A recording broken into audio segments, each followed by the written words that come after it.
Familia moro Kericho dwaro ratiro ne nyargi mane onegi kabange to owang' ringre mare. Jacqueline Bone ma jahigni 37 matie salun e bomano iliyo kod osiepne ma wuoyi nonege kar dak mar mjini oko mantiere boma mar Kericho. Gisudo obila ma bomano mondo kas nonro kendo mak osiepne no. Ospidi ma Kericho Tom Makori osingo mar kaso nonro makamano.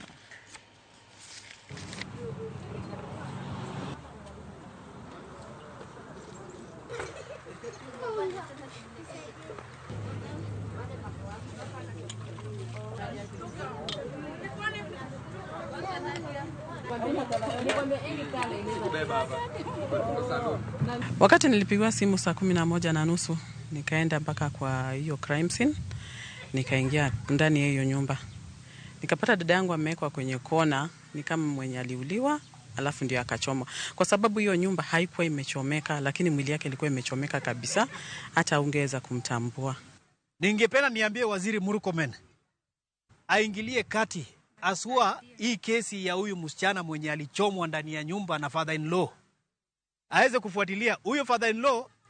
Sisi kama familia tunasema ni suspect. Hajachukua wakati wake hata ya kwenda kurekodi statement police station, hata kukuja kufariji familia, hata kuambia pole.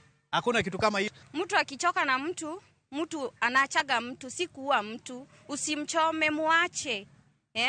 Ambapo Jackie hakuwa kiwete, alikuwa anajitafutiaga, ambapo pia yeye ndo alikuwa